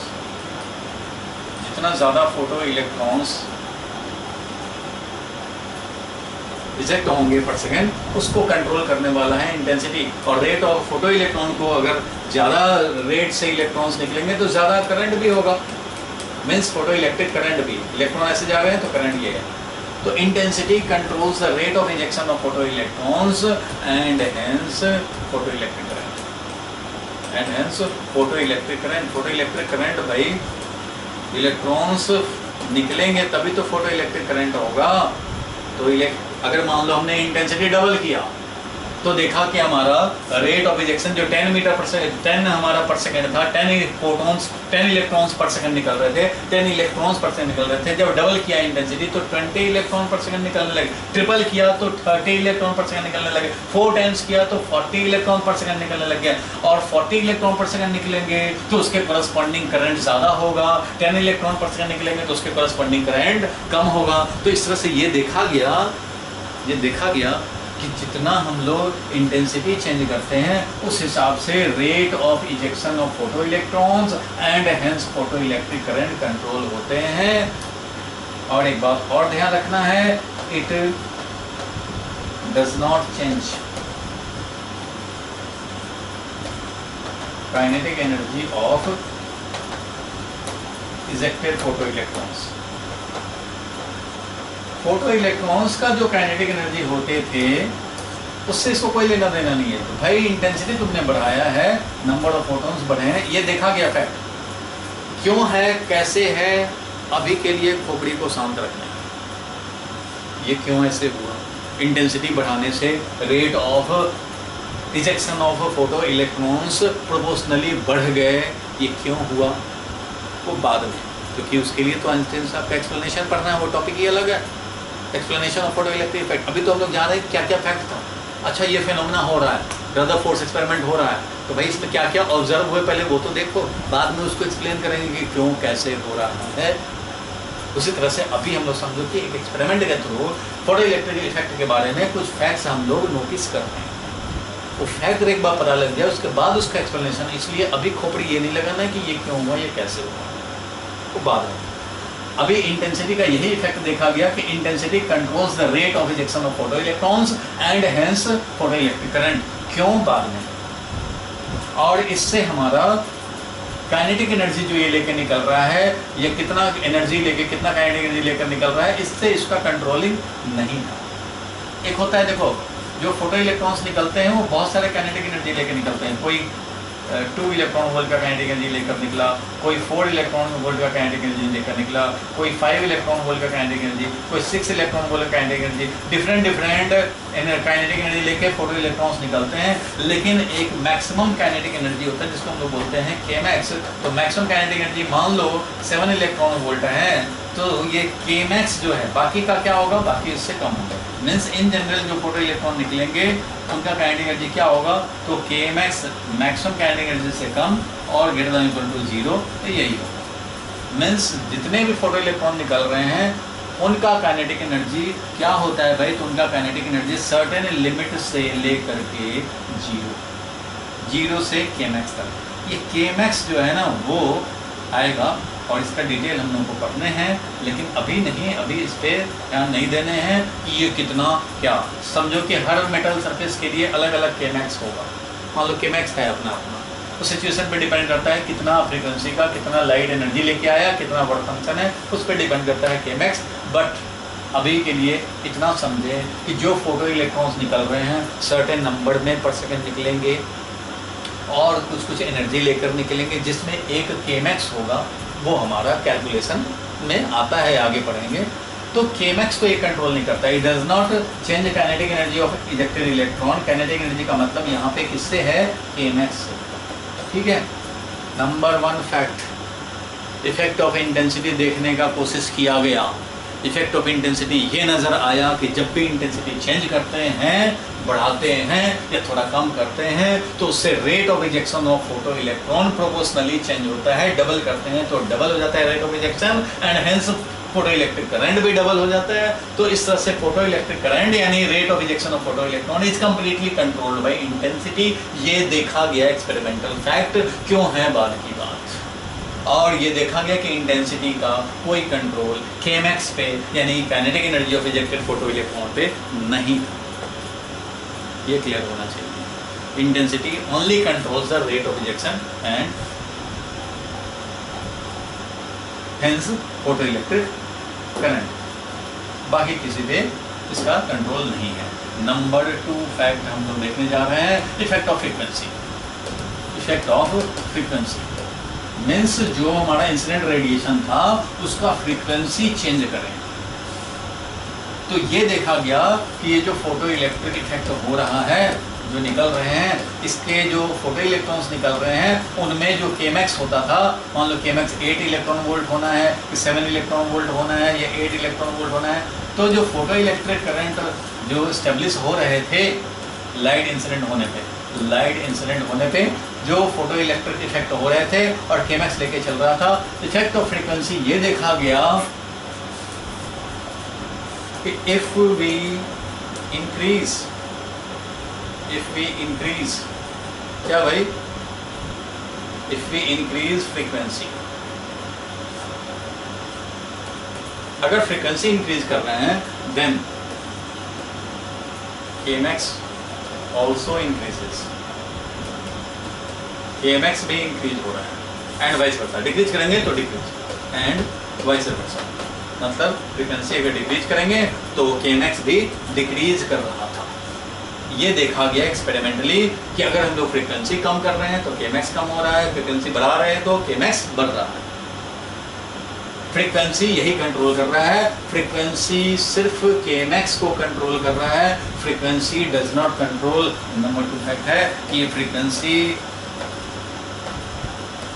Does not control, मतलब ये न तो कंट्रोल कर सकता है और न ये चेंज कर सकता है rate of ejection of photo electron, rate of ejection of photo electrons, provided कि फ्रीक्वेंसी हमारा क्या रहे, सर्टेन मिनिमम फ्रीक्वेंसी से ज़्यादा रहे। मतलब मिनिमम फ्रीक्वेंसी मान लो हमें चाहिए 5 हर्ट्ज, तो तुम 6 हर्ट्ज दे रहे हो या 16 हर्ट्ज दे रहे हो या 60 हर्ट्ज दे रहे हो या 100 हर्ट्ज दे रहे हो, उससे क्या डिसाइड होगा, तो केमैक्स डिसाइड होगा, ना कि rate of ejection of photo electron. Rate of ejection of photo electron decide intensity से होता है और केमैक्स डिसाइड होता है फ्रीक्वेंसी से। केमैक्स फ्रीक्वेंसी से डिसाइड होता है, फ्रीक्वेंसी चेंज करोगे केमैक्स चेंज होगा, रेट ऑफ इजेक्शन चेंज नहीं होगा। इंटेंसिटी चेंज करोगे तो rate of ejection of photo electron change होगा, केमैक्स चेंज नहीं होगा। दोनों का अलग अलग इफेक्ट है, एक दूसरे को नहीं कंट्राडिक्ट करता। इंटेंसिटी चेंज करोगे, rate of ejection of photo electron change होगा, केमैक्स चेंज नहीं होगा। फ्रीक्वेंसी चेंज होगा, फ्रीक्वेंसी चेंज करोगे तो केमैक्स चेंज होगा, rate of ejection of photo electron change नहीं होगा। समझ गए फ्रीक्वेंसी का इफेक्ट?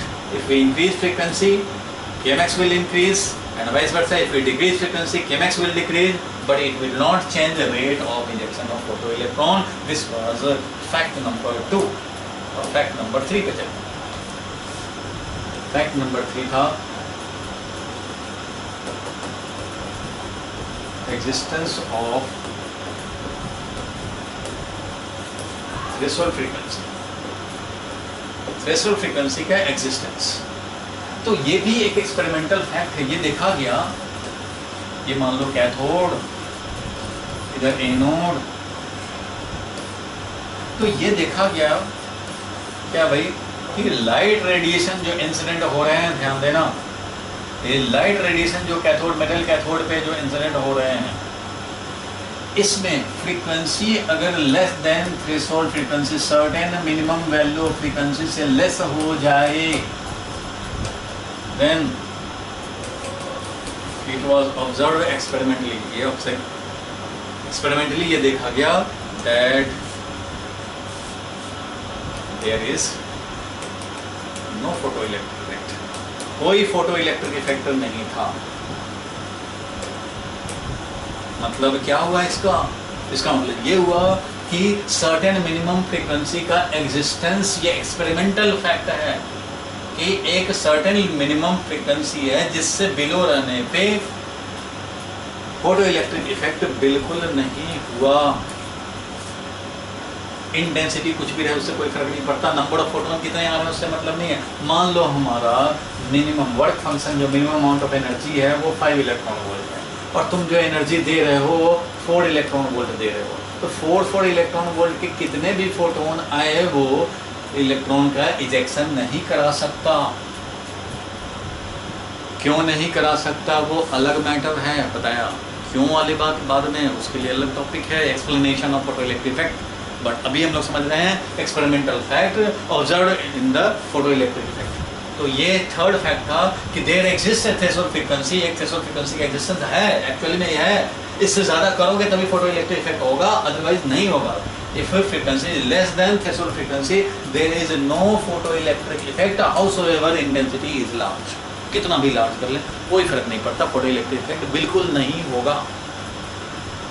ठीक है, तो existence of threshold frequency, this was the fourth fact. Next चले, तो नेक्स्ट फैक्ट क्या था भाई, तो फोर्थ नंबर फैक्ट था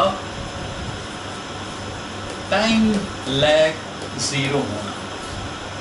मीन्स कैथोड पे लाइट इंसिडेंट हुआ और इजेक्शन ऑफ फोटो इलेक्ट्रॉन हुआ। मतलब अगर लाइट सफिशिएंट फ्रीक्वेंसी का है तो जैसे ही लाइट इंसिडेंट हुआ तुरंत ये फोटोन इलेक्ट्रॉन को हैंड ओवर करेगा एनर्जी, और इलेक्ट्रॉन जैसे ही सफिशिएंट एनर्जी अगर है और वो निकल पाने में कैपेबल है तो वो निकल जाएगा तुरंत, उसमें टाइम डिले नहीं होगा। ये टाइम डिले समझो टेंडिंग टू जीरो है। आप सोचोगे कुछ तो टाइम लगेगा, रिसीव करेगा, निकलेगा, कोलिजन रास्ते में होंगे, निकलेगा, चलो उन सब के डिटेल देखेंगे। लेकिन अभी के लिए समझना है कि डिले अगर होता भी है तो that is negligibly small, 10⁻⁻15 second लग रहे हैं। ये इतना लग रहा है कि this is almost tending to zero है, मीन्स इंस्टेंटेनियस प्रोसेस है। तुरंत निकलना है तो निकलेगा, निकलना है तो तुरंत निकलेगा, नहीं तो नहीं निकलेगा। अगर फ्रीक्वेंसी हमारा सफिशिएंट फ्रीक्वेंसी है तो लाइट विदाउट एनी डिले निकल आएगा, निकाल देगा फोटो इलेक्ट्रॉन्स को। और अगर ये नहीं है सफिशिएंट तो नहीं निकलेगा। वेट करने का कोई ज़रूरत नहीं है, होता नहीं है, वेटिंग टाइम नहीं होता कि कुछ टाइम के बाद निकलेगा। इंसिडेंट अभी किए 4 बजे इंसिडेंट किए तो 4:05 पर निकलना शुरू हुआ, ऐसा कुछ नहीं होता। 4 बजे इंसिडेंट हुआ तो 4 बजे ही निकलेगा, without any time delay. This is experimental fact, ये देखा गया। ऐसा कुछ नहीं है कि वेटिंग करने से हो जाएगा। ये 4 एक्सपेरिमेंटल फैक्ट्स हैं, ठीक है। ये 4 एक्सपेरिमेंटल फैक्ट हम लोगों ने देखे।